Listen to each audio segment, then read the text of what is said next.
touch me! When I was 32 weeks pregnant, so he came home, throwing divorce papers in front of me. I'll consider this later, but I need you to calm down. Right now I have the girls in the room with me. They don't need to see this. He started to keep pushing the paper on me and, yelling in my face. The girls are behind me on the bed. 야, 열어, 씨발놈아. 죽여버릴 거야, 너. 열라고. Stop! In the world where global integration of people is based on marriage resulting in unions of individuals from different cultures, some marriages can be a nightmare. Picture this. An American woman marries a Korean man. She learns the hard way that love has its limitations. But, once again, let me ask, what is the potential when this trust isn't reciprocated or is broken? When culture as a concept turns into a tool of oppression, the husband becomes a monster, and things become unbearable beyond imagination. You're not taking my son. Hey, look at this. I'm not hurting him at all. Stop! Get off of my stuff! Don't touch me! The husband kidnaps their child, leaving the mother helpless in a strange country. Today we are going to discover Courtney's abuse case.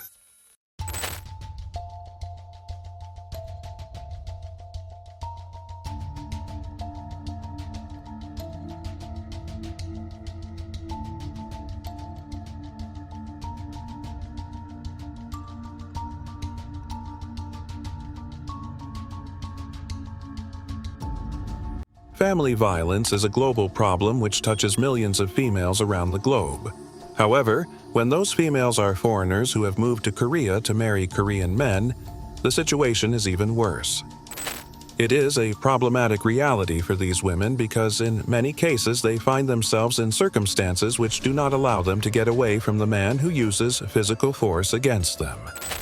This is even more daunting if the survivor has to deal with the language barrier, difference in culture, and a highly complicated justice system. A number of these women get into the union with high expectations of happy marriage only to land in a nightmare that they cannot easily extricate themselves from. Domestic violence is one of the major and persistent issues in South Korea. Korean women's surveys show that 3% of female Koreans have suffered from domestic abuse during their lifetimes. However, these figures do not include the complete number of cases for women and girls, since many go unreported because of social stigma or fear of repercussions from their perpetrator, or because they do not trust the justice system. Since 2013 through the year 2019, there were more than 21,000 reports of domestic violence with foreign spouses in Korea, but the experts say that the figure is still higher than this. Courtney's story provides a heartbreaking example of the challenges faced by foreign women in abusive marriages in Korea. Her experience is deeply personal, yet it echoes the experiences of many others who find themselves trapped in similar situations. Courtney met her husband in the United States, where he initially seemed charming, caring, and attentive. However, after they married and moved to Korea, his behavior took a dark and sinister turn.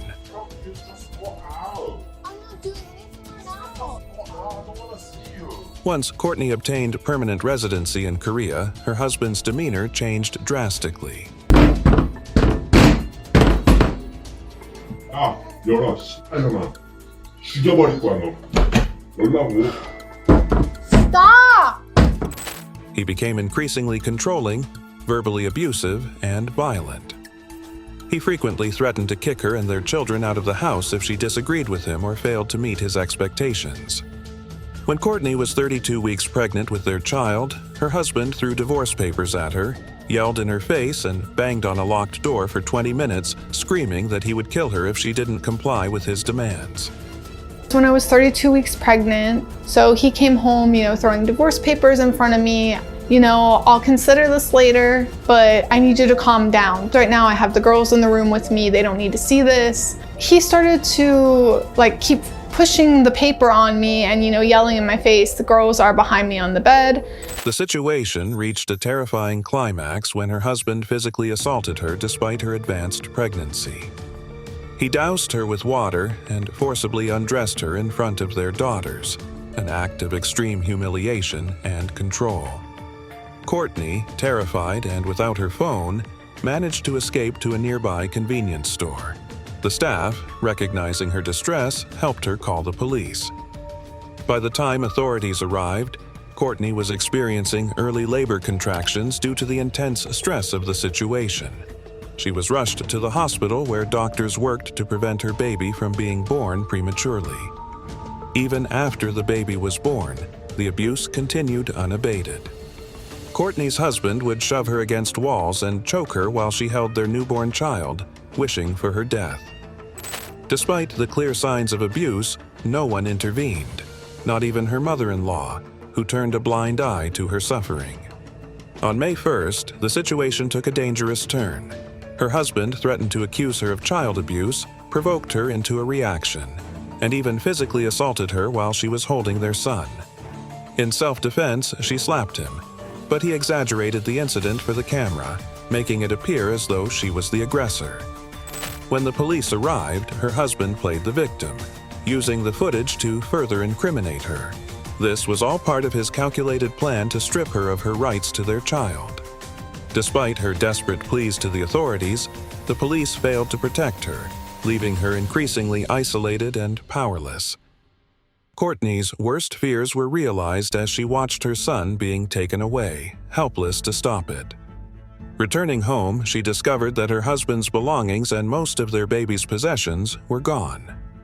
The police offered no assistance, citing that it wasn't illegal in Korea for the other parent to take the child. Even when her lawyer became involved, the police officer handling her case claimed not to have received any of her calls or messages, clearly neglecting his duty. Recently, the police began threatening her to take down videos she posted online about her situation, despite her efforts to keep identifying details hidden. Instead of addressing her concerns professionally, they took a menacing tone, demanding her address and intimidating her into silence. Courtney's story is not an isolated incident. Many foreign spouses in Korea face similar battles, struggling against a system that often feels indifferent to their plight. In the last 2 weeks alone, Courtney has been contacted by 10 to 15 parents who are either being threatened by their Korean spouse or in-laws with the abduction of their child if they report abuse, or who have already lost custody. Some of these parents haven't seen their newborns or young children for months, trapped in a legal and emotional limbo. Korea's legal system lacks adequate protections for parental rights during marriage, making it extremely difficult for parents to regain custody once a child is taken. Many are too scared to speak up, fearing defamation laws, and when they do seek help, the authorities often tell the Korean spouse to handle it, allowing the abuse to continue unchecked. Courtney's heart-wrenching experience highlights the profound flaws in the system, leaving foreign parents feeling helpless, their voices unheard, and their rights trampled upon. Like and subscribe for more videos like this.